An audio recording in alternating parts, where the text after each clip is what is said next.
I would like to invite next Dr. Jose Silva, CEO of the Colorado Association for Infant Mental Health and co-chair of Emeritus of Denver Latino Commission in the City and County of Denver, to enlighten us on this subject. Please welcome Dr. Silva to the stage.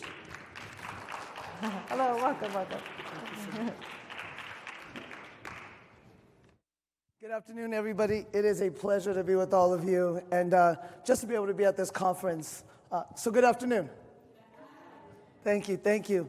I'm going to be speaking to you all today about a story regarding trauma resilience and culture and systems, and how we as individuals in our community and in our work need to really think about what are the pieces we are seeing, and are we listening to the stories.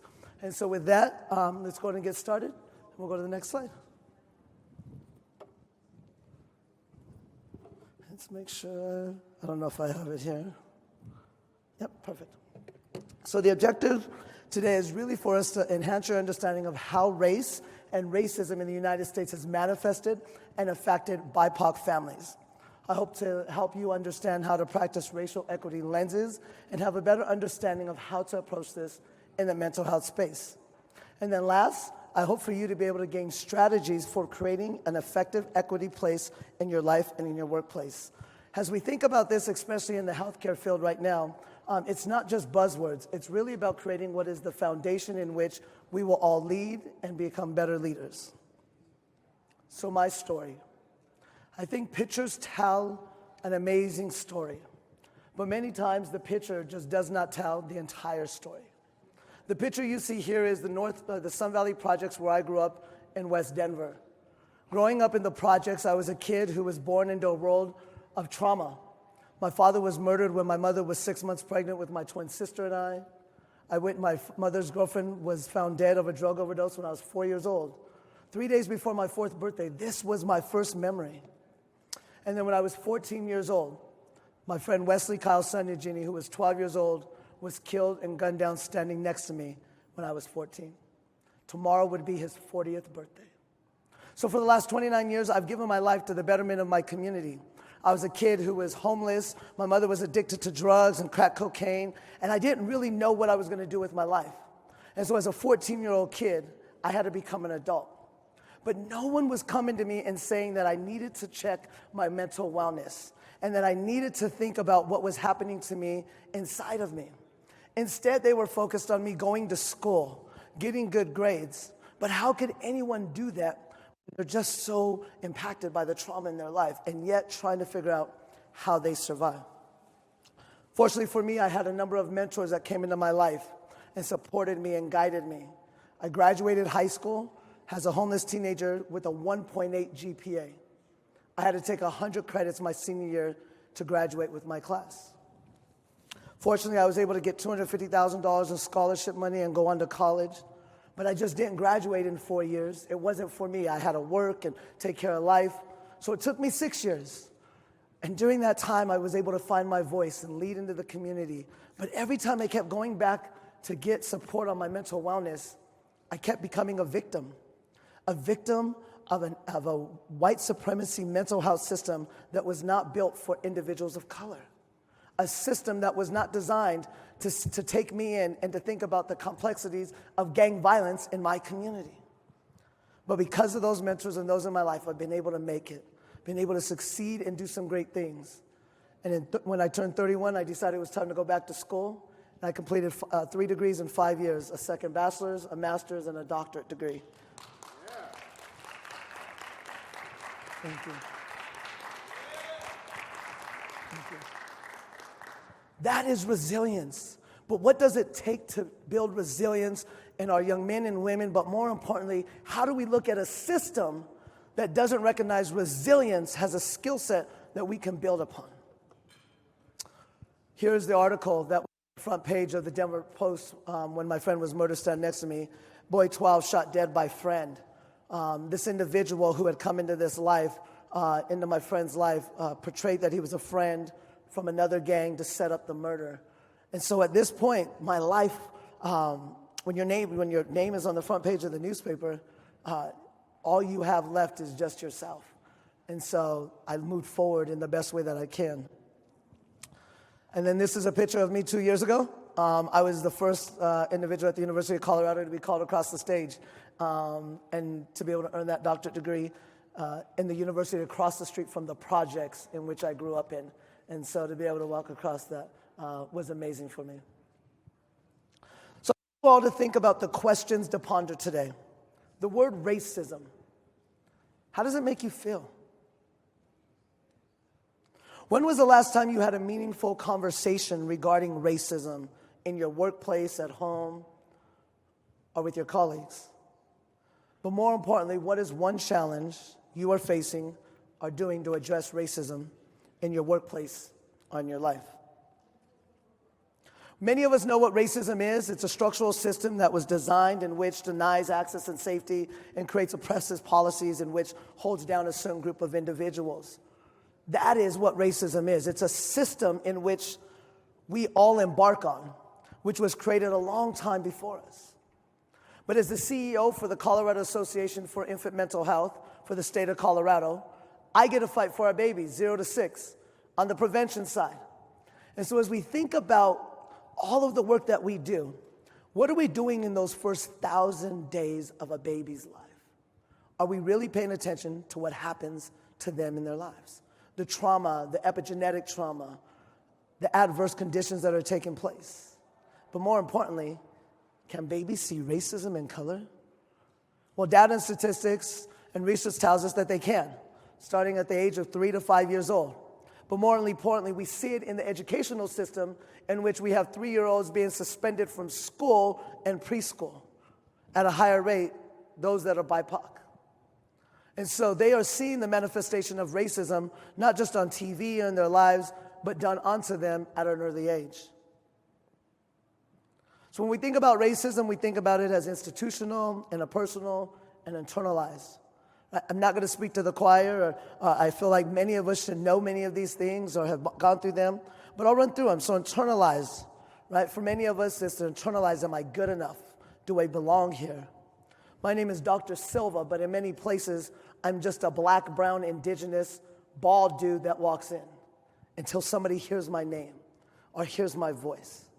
And so for many of us, even in the field that I represent, which is a predominantly field of white women in the state of Colorado, I'm the only person of color in the country leading an alliance that is part of the Alliance for Associations for Infants and Mental Health. I'm the only CEO in the United States of color. And so when I sit in these conversations, I bring a different lens, and I feel like I'm having to educate and over-educate and compensate.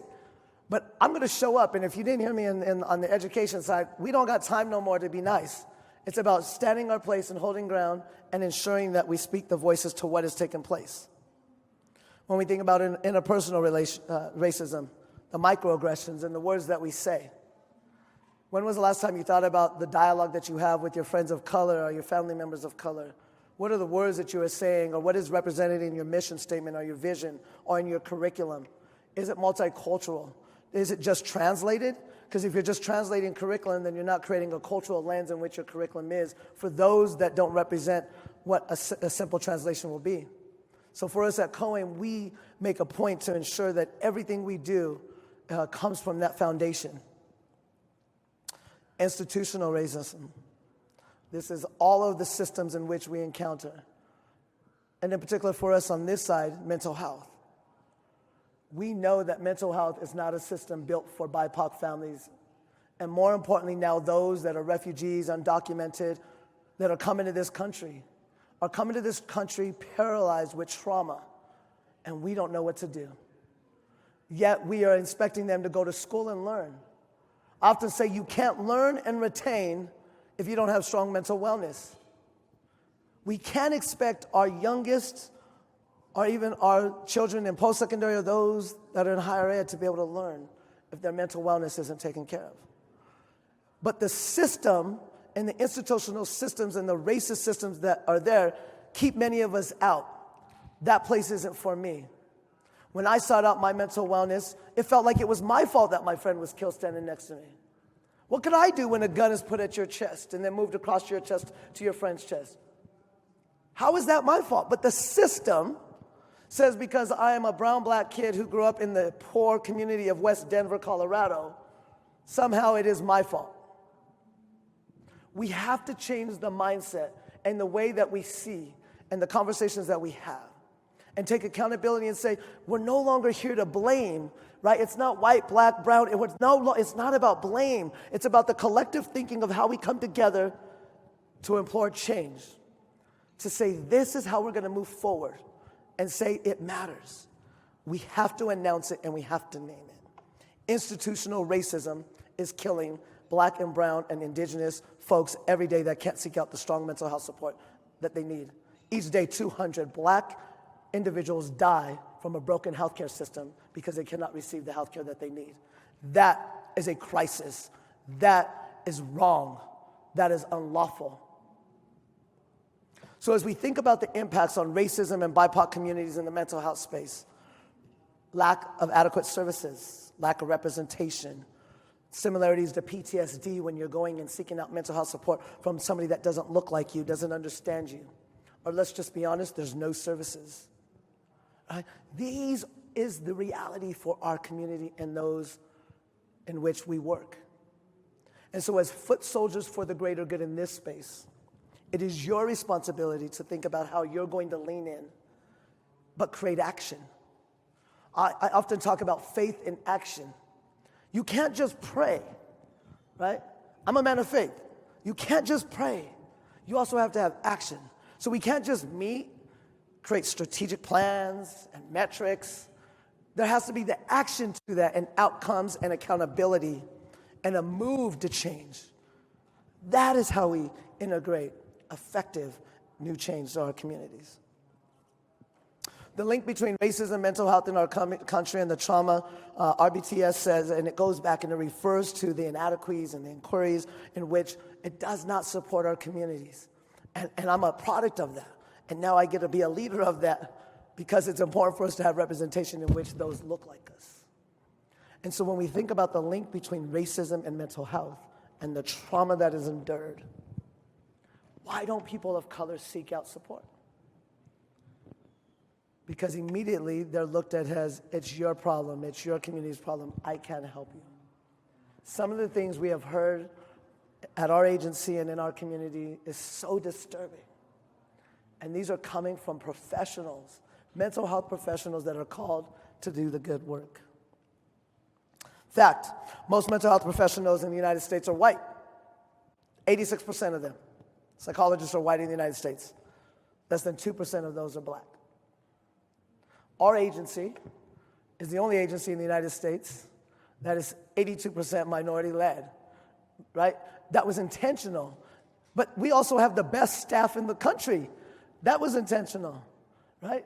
That's intentional. If you are intentional and you create the foundation, not a lens. This isn't about creating a lens anymore and saying, oh, we're going to have a diversity, equity, inclusivity lens. Nope, that's not good enough. You need to have a foundation, right? These are the facts in which we lay in our community and in which the field we're in. For nearly 40 years, we've had these conversations. The Surgeon General under George Bush in 2000 spoke and said at a conference that we needed more representation. It's over 20 years ago. We started these conversations 40 years ago. So I challenge you to dismantle and confront white supremacy norms within our field. You have to. White, black, brown, it is all our job. It is not the job of one individual. And it doesn't mean you failed if you're white. It doesn't mean that you caused harm. No, it means that it is a collective responsibility of all of us to tear down and dismantle what has been so oppressive to those in our community. We can't be a community and a country of richness if people are broken, and our society is broken, and our community is broken. So when you think about being an anti-racist therapist, think about being culturally competent. Think about how you can be culturally relevant. Think about the socio-situation understanding in which you can learn and lean in to your community. What is the socio-situation complexities of those that you're working with? How can you lean in? What can you do to become more active? Recognizing your own racist thoughts. We all have implicit biases. We all do, and that's okay. Doesn't mean you're wrong. It means we all have individual work to do, and that even me as a man of color has individual work to do every single day. Acknowledging when your BIPOC clients or colleagues don't feel wanted, welcomed, or unheard within your organization, and develop understandings of who you want to be in what you produce in your mental health organization and agency, but more importantly, opening up space, authentic space. Food for thought. Organizational leaders and employees need to identify, challenge, and dismantle white dominant culture in their departments and institutions, irrespective of whether white people are working in an organization or not. If your organization is full of just white people, it's okay. Still dismantle the white supremacy systems within your organization. Still set a foundation of who you're going to be and how you're going to serve those in your community. It's that simple. This is not rocket science. It truly is not. White dominant culture can be practiced and upheld by racial groups, by white people, by the greatest beneficiaries of these culture practices in the system, Black, Indigenous, and other marginalized people of color, and are most impacted by white dominant culture, especially in the field of healthcare. But as all of us have come to this conference today to learn and grow and become action-oriented, this is your call to action. We talked about racism again. It's a social construct. But currently, the racism in mental health really centers on like the misdiagnosis of individuals. I think about our kids that have ADHD, and in particular, our Black and brown students. And I'm going to give you a clear example. You have a Black student who enters into a classroom who has high behavior and is running around, but at his home they have lots of land and the families get together and they hang out and they roughhouse. He gets to school, and because the dominant norms and the culture in which he was raised isn't what he sees in the school building, he has ADHD or he has a learning disability. But if Johnny comes into the school and Johnny is talkative and asks tons of questions and can't stop asking questions, Johnny is seen as a critical thinker and as a student who wants to learn. What's the difference there? It's the social norms in which we are raised and communities are raised, and how we identify and how then we respond. Those are things that we can do to break down the racism within our own communities and in the mental health. And so culture and mental health. BIPOC individuals in the United States are less likely to get mental health treatment.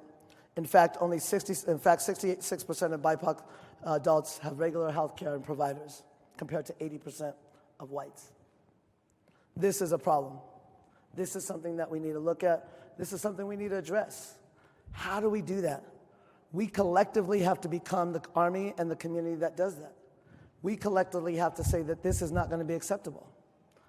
This is something that we have to address. So culture counts. Remember culture? Sorry, it's a little warm up here. Culture counts. So remember culture. Disparities exist. This was in 2001 that I talked about. And we must be able to say that we are going to do this and we're going to engage and we're going to lead. So these are 4 ways that BIPOCs can impact culture and the mental health, and why we don't seek out mental health support. Stigma. Stigma is one big area in which we decide that because of this, it is not good enough for us, or we don't want to be seen as less than. Second is this understanding systems. We may not know that these systems are telling us something about our body, but instead we just push them off. Oh, I don't need to go, I don't need to go. Next is the community support. We don't have community support of those that want to support us and say, yes, this is something you can do, and this is something you should do. I started a group called, with every young man that I mentor, it's called the Tune-Up Campaign. Just like with our cars, we should be tuning up our bodies. We should be tuning up our bodies just like we do our cars. If we take our cars into oil changes and change the tires, why are we doing that to our own bodies? Why aren't we seeking out the mental health supports that we need to be able to become better individuals so our bodies can keep going, so our mental wellness can keep going, so that we can be strong individuals as well? And then the next piece, I think, is resources. We don't have a lot of resources. The resources just are not prevalent, are readily available for those of us that are of color and in our communities. You don't see a lot of mental health centers in the poorest communities because there's not a lot of individuals that want to work in those communities. Moving to cultural competency. So the goal is to move to cultural competency, because if you move to cultural competency, then you're able to have a foundation, a diversity, equity, inclusivity foundation That means knowing who you're delivering your services to, having a socio-situation understanding of their community, of their culture, of their knowledge. Understanding that the delivery of your curriculum for us at COAIM, all of our curriculum has a multicultural lens on it because it's important for our facilitators to be able to know who they are and who their audience is. If you know who your audience is, then you're able to be very successful. Last, cultural competence represents a fundamental shift in who you are. If you really want to change and go into a diversity, equity, inclusivity lens, foundation, then that's how you change. So moving from not racist to anti-racist as an organization in self. Deconstruct white dominant culture. Center your work on Black and Indigenous work. Ensure BIPOC culture is embedded with the organization. Support BIPOC mentorship. For us in the infant mental health space, it is important for individuals to look like you, to speak like you, to be able to mentor you. Stop the micromanaging. I think that's hugely important. If you have leaders of color, lift them up. They are smart. They are wow. They're educated. They know the work. So lift up your mental health providers of color. Lastly, become a diversity, equity, inclusivity organization. Rooted in your mission, your vision, your values. Go back in there, rewrite it. Make sure your board is representative of this. It has to be, right? If you really, truly want to do the work and support our community, this is the things that you will do to ensure that BIPOC folks are represented long-term in the work that we are representing and doing right now. You are either choosing to do the work of becoming actively anti-racist and confronting inherent anti-Blackness in mental health, or you are choosing to sustain it. It's the reality. So are you choosing to sustain it is the question today. Culture versus systems. Culture versus systems. Systems create culture. Follow me here. In order to change culture, you must dismantle the dominant systems that hold hostage the oppressive systems of white supremacy that define the acceptable culture. I'm going to let you read that again.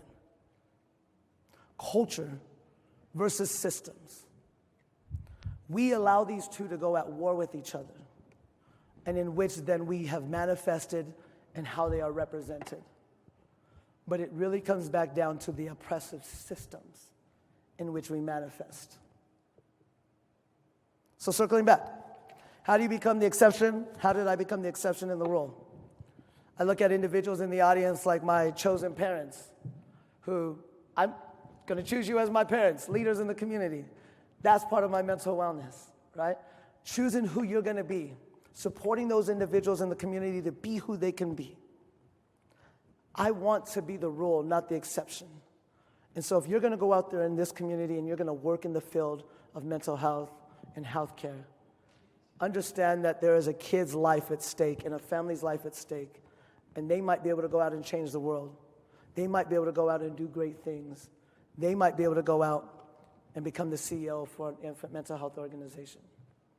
But we can only do that if we're a collective organization and the collective we. That's between you and I, us together. Our work depends on you becoming an anti-racist advocate in the space of mental health. Thank you so much for your time today. I'll open up for some questions.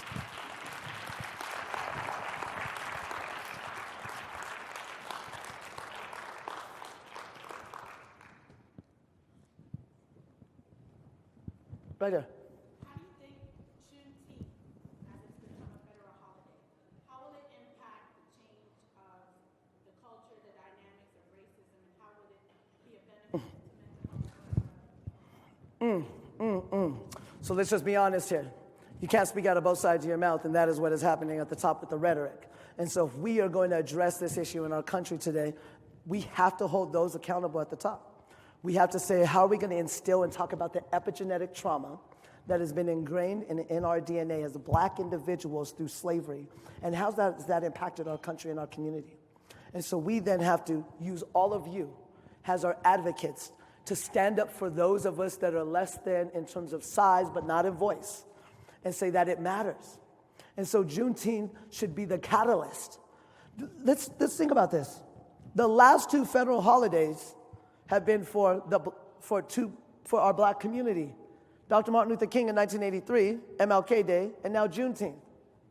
But our country has still oppressed and left behind the black community everywhere. And so we have to start holding our politicians accountable and not letting them speak out of both sides of their mouth. And it comes from our mental health side, drafting policies, laws. Last year I helped write House Bill 1053, which codified our reflective supervision consultants in the state of Colorado, gave them metrics and outcomes and a path towards economic mobility. Most of those individuals in that space are black and brown women, right? Or making $8 an hour. Not anymore. And so those are the things I think we have to do. It's systems, policy. I always say it's 3 buckets in the work that I do. Parents and families, educators, mental health, and then the system, right? So collectively, we have to come together in those 3 buckets. But more importantly, champion and tell them to quit speaking out both sides of their mouth, because we're not going anywhere, and this country is getting browner. May I ask a follow-up question? Yes. What do you think the next step is then as this entire community Yeah. gets to that place of healing? And the reason why I ask these questions Yes. is because when I was in seminary, I studied Judaism, and I was very impressed how there's the culture, there's the religion. Yes. So they may not embrace the religion as a collective group, Yeah. but culturally they're very connected, and they teach their children from yay high their own history. So they have their own Correct. schools, they have their own ways of even embracing the Holocaust. They have porn that celebrates the time they should have been annihilated from the face of the earth. And Yeah. I just think as people of color in the African diaspora, if we had something similar that was truly authentic and the true essence of our history to help us to embrace the chip that we have on our shoulder or the pain that we're carrying. So those are the Yeah, no, great question. I think the one way that we were able to do this, in 2004, I went before the United States Congress, testified about college access, right?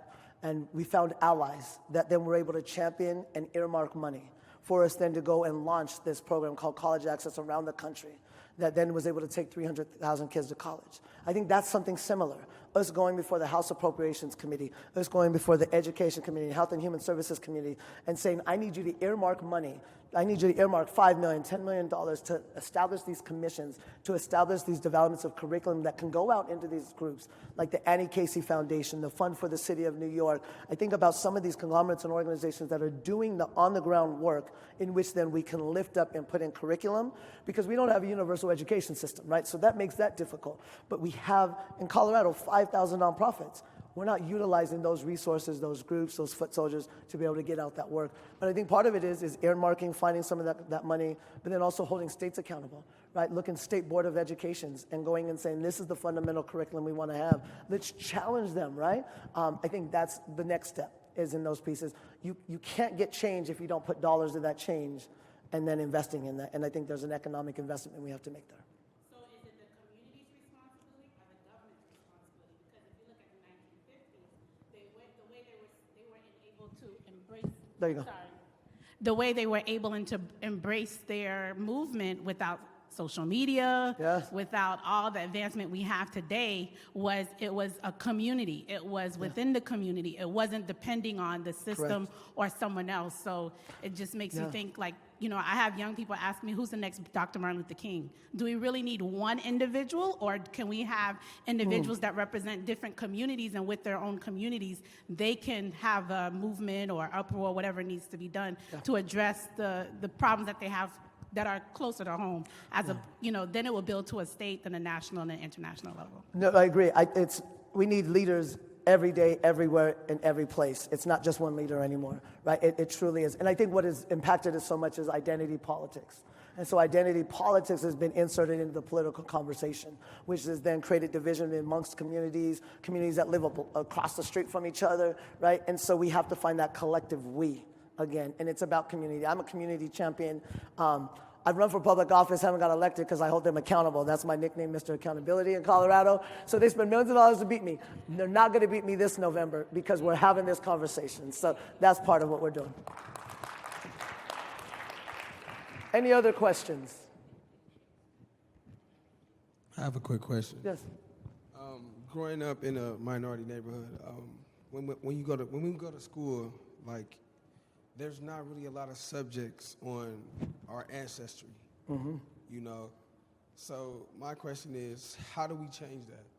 Because I feel like if we learn more about our ancestry and the people of color and importance of it, I feel like that would empower more kids to, be doctors, lawyers, or speakers and things like that instead of just wanting to be an athlete or a basketball player or a rapper.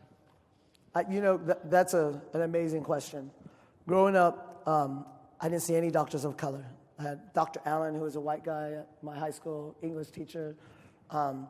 Never imagined that I could become a doctor. I look back 2 years ago and I was like, how did that happen?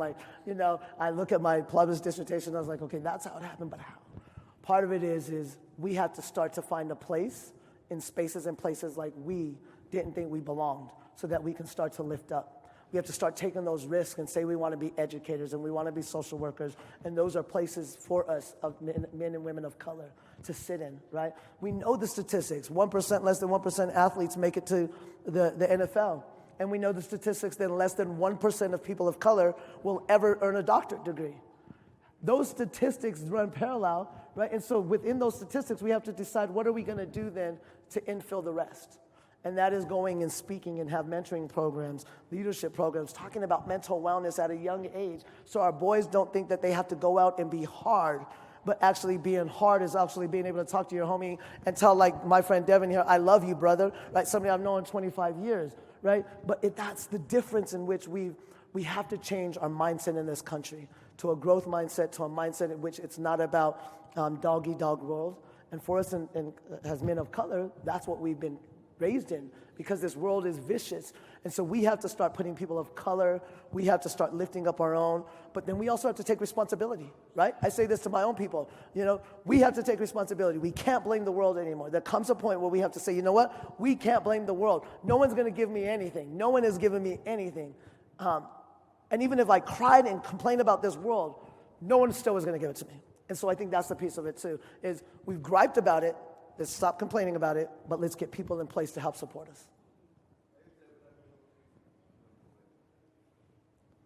Thank you all so very much. You all have an amazing day.